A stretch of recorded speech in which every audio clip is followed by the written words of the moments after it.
Boa noite. A economia portuguesa vai ter o segundo pior desempenho do mundo em 2012. Segundo um relatório do Fundo Monetário Internacional, divulgado hoje, só a Grécia vai ficar abaixo de Portugal em termos de contração do PIB. É um dos temas deste Closing Bell, que vai também analisar os últimos dados da execução orçamental. Mais à frente, a análise de Francisco Proença de Carvalho, Manuel José Damásio e também João Espanha. Vamos fazer as contas aos mercados financeiros. Nesta terça-feira, Lisboa hoje registrou um dia positivo, subiu mais de 1%. O índice PSI 20 ganhou hoje um novo fogo, ganhou 1,02%, 6.072 pontos. É então o valor de encerramento do valor do PSI 20 em Lisboa. Na Europa, o sentimento foi também positivo. Os principais índices a registarem comportamentos acima de 1,5%, com o DAX 30 alemão a ganhar quase 3%. Do outro lado do Atlântico, os mercados também já encerraram a esta hora. É isso mesmo que vamos conferir neste momento. Não é possível, neste momento, olharmos para os mercados norte-americanos neste Closing Bell. Mais à frente, olhamos para o encerramento do outro lado do Atlântico. Retomo a notícia de abertura deste Closing Bell. O déficit orçamental do Estado está nos 7,2 mil milhões de euros, mas desce cada vez menos. Até agosto caiu apenas 2 mil milhões de euros, porque a despesa caiu menos do que o esperado. O déficit mantém a tendência de queda registada nos últimos meses, mas em agosto o ritmo abrandou. A redução foi de 2 mil milhões de euros, quando comparado com o igual mês do ano anterior. Um valor semelhante à queda homóloga que aconteceu em julho. O déficit do Estado está agora nos 7 mil milhões de euros. A Direção-Geral do Orçamento explica que esta lentidão na descida se deve sobretudo ao fraco desempenho no corte da despesa do Estado em agosto. Recuou apenas 2,9% depois de, em julho, a quebra ter sido de 4,8%. Sobretudo devido ao perfil de execução mais acentuado em 2011, da contribuição financeira para a Caixa Geral de Aposentações, justifica a DGO. Já do lado da receita, o Estado conseguiu um aumento de 4,8%, devido ao bom comportamento da receita de IRC, que superou os ganhos registados até ao mês anterior. Olhando em detalhe a execução orçamental, de janeiro a agosto, o déficit da Administração Central situou-se nos 5 mil milhões de euros. Melhorou face ao período homólogo, tal como a Segurança Social, que registrou um excedente de 734 milhões de euros. Pelo lado negativo, o déficit do Serviço Nacional de Saúde continua a crescer. Está agora nos 198 milhões de euros. Valores que foram divulgados há pouco pela Direção-Geral do Orçamento. Vamos então olhar para o encerramento dos mercados norte-americanos, que terminaram praticamente todos no vermelho. O Dow Jones encerrou na linha d'água a ganhar 0,07%, com os investidores de olhos postos na reunião que decorre hoje e se prolonga pelo dia da manhã da Reserva Federal Norte-Americana. Os investidores acreditam que amanhã poderão ser então divulgados planos de apoio à economia, à maior economia do mundo. Prosseguimos em frente neste Closing Bell com informação. Continua hoje, ao longo de todo o dia, a reunião entre a Troika e o governo grego. Ontem a Grécia prometeu cumprir todas as exigências das instituições internacionais para receber a próxima tranche de ajuda financeira. A Grécia está a dar o tudo por tudo para evitar a falência. A Troika e o Ministro das Finanças fizeram uma teleconferência esta segunda-feira, mas pouco se sabe do resultado desta reunião. O governo grego garantiu que as conversas foram produtivas, mas que ainda há muito trabalho a fazer. A promessa é implementar toda a austeridade que for preciso para receber a sexta tranche de ajuda financeira no valor de 8 mil milhões de euros já em outubro.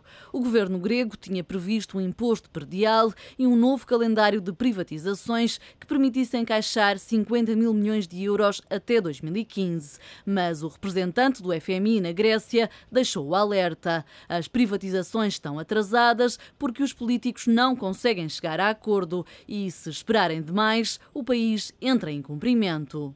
Quanto aos impostos, os peritos internacionais lembram que é melhor um sistema fiscal eficiente do que excessivo e pedem antes medidas adicionais para reduzir o déficit e o peso do setor público. Atenas estará já a preparar um calendário para reduzir o número de funcionários públicos em 150 mil até 2015. O ministro Evangelos Venizelos diz que está disposto a tudo, menos ser um bode expiatório para os líderes europeus que não estão a saber resolver a crise. O governo de Atenas vai mais longe e quer mesmo um referendo na zona euro para recolher apoio. O primeiro-ministro Jorge Papandreou pretende mesmo fazer aprovar a proposta no Parlamento grego.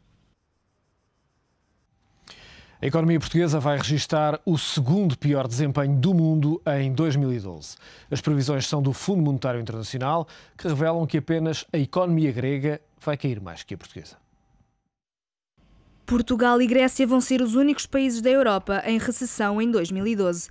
As previsões são de um relatório do Fundo Monetário Internacional, publicado esta terça-feira, que põe a economia portuguesa no fundo da tabela mundial, com uma contração do PIB de 2,2% este ano e de 1,8% em 2012.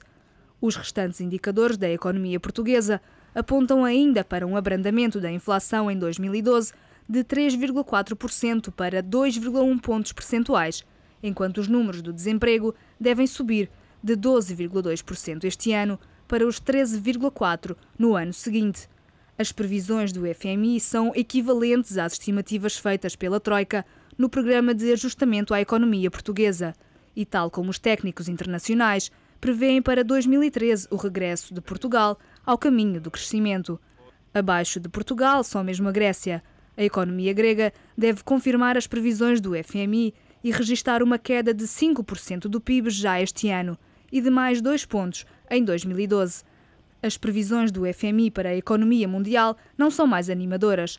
A instituição liderada por Christine Lagarde reviu em baixa as projeções de crescimento da economia mundial em 2012 para 4%, abaixo dos 4,3% avançados em junho. Para este abrandamento, contribuiu em larga escala a previsão de crescimento anémico da zona euro até 2013, com o PIB europeu a crescer 1,6% este ano e apenas 1,1% no ano seguinte. Alemanha e França serão as grandes responsáveis, uma vez que as previsões a 2 anos para as principais economias da Europa foram revistas em baixa, entre 0,4% e 0,5%. Para o FMI, o crescimento da Europa vai depender da resposta dos governos à crise de dívida, que irá traçar as perspectivas a curto prazo para a zona euro. Mas foi nos Estados Unidos que as previsões do FMI deram o maior golpe. A maior economia do mundo vai registrar este ano um crescimento de 1,5%, contrariando as expectativas iniciais, que apontavam para 2,5 pontos. Já em 2013, esperava-se uma escalada de 2,7%, que afinal não deverá ultrapassar os 1,8 pontos percentuais. O Fundo Monetário Internacional recomenda a manutenção da taxa máxima de IVA nos 23% e o aumento das taxas reduzidas de 6% e de 13%. O FMI considera que o aumento da taxa mais elevada do IVA em países como Portugal e a Grécia pode potenciar a evasão fiscal. No estudo publicado pelo Fundo Monetário Internacional, é ainda feita uma análise das vantagens e das dificuldades de aplicar uma desvalorização fiscal. A medida inscrita no Memorando de Entendimento da Troika pressupõe o corte da taxa social única e um aumento de impostos sobre o consumo. A Troika tem sugerido um primeiro corte significativo da TSU e uma compensação com o aumento do IVA. Agora é mais clara e sugere que se aumente as taxas reduzidas do imposto sobre o consumo. São algumas das notícias que estão a marcar esta noite informativa de terça-feira no Económico TV. São convidados do Closing Bell Manuel José Damásio, Francisco Proença de Carvalho e também João Espanha. Agradeço aos três a vossa presença neste Closing Bell. Manuel, começo por si para lhe perguntar, por estes dias a situação na Europa tem vindo de facto a complicar-se. A Itália foi apanhada num corte de rating que fez imediatamente disparar os juros. Há uma dificuldade crescente agora sobre uma das maiores economias da Europa. É uma dificuldade crescente da Europa entender-se, não é? A Europa continua aparentemente a não ter uma voz única no meio deste problema. Curiosamente começam a surgir várias vozes a tentar calar a hipótese de um cenário catastrófico de uma espécie de colapso da zona euro. O problema italiano tem contornos depois um pouco surreais com toda a envolvência social e política em Itália, nomeadamente em torno do Berlusconi. Agora, aquilo que é importante é a incapacidade da Europa em reagir e em tomar decisões. O que nós vemos é uma espécie de uma agonia que eu acho que é muito difícil ao público em geral perceber porquê o prolongamento desta agonia. Se nós olharmos com alguma frieza, por outro lado, ela é inevitável na medida em que há claramente um conjunto significativo de países na Europa que não querem continuar a pagar pelo bem-estar de outros, nomeadamente da Grécia, nomeadamente Portugal e agora aparentemente também nomeadamente Itália. E depois há claramente um problema de sustentabilidade financeira a curto prazo, porque o problema italiano também é muito imediato. A Itália tem neste momento, segundo os dados que têm vindo a ser conhecidos, necessidades de tesouraria, se assim quisermos dizer, enormes a muito curto prazo, muito superiores às nossas. Eu acho que é esse que é eventualmente aqui o ponto de viragem nesta crise da dívida soberana, ou nesta crise na Europa. É que pela primeira vez nós temos exposta à crise uma economia que já não é uma pequena economia como a nossa, ou a economia grega, ou a economia irlandesa. Estamos a falar de uma grande economia, estamos a falar de uma das maiores economias europeias, estamos a falar de uma economia que tem no seu interior assimetrias que acabam por refletir um bocadinho a Europa. A Itália é uma espécie de um microcosmos da situação europeia, tem um sul com tudo aquilo que o Norte gosta de dizer mal, com os vícios e o modelo de funcionamento que o Norte da Europa gosta de criticar, e depois tem aparentemente um Norte que respeita e segue um modelo de desenvolvimento muito próximos de outros países do Norte da Europa, que agora aparentemente são aqueles que são o modelo que a Europa deve seguir. Bem, e aqui há claramente aquilo que é, na minha opinião, o problema de base da construção europeia, que nós não podemos ter uma construção europeia sustentada no princípio de que há uns que se portam mal e outros que se portam bem.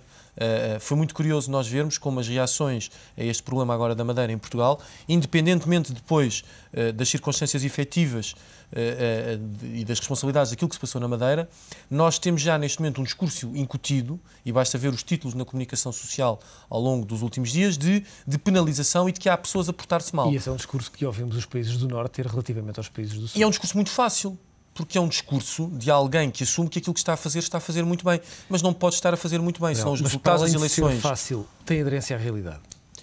Eu pessoalmente acho que tem muito pouca aderência à realidade. O que há é um modelo de desenvolvimento, principalmente no sul da Europa, que foi feito à custa de uma lógica de desenvolvimento europeu, onde houve um conjunto muito limitado de países, essencialmente a Alemanha, que não alteraram o seu modelo de produção.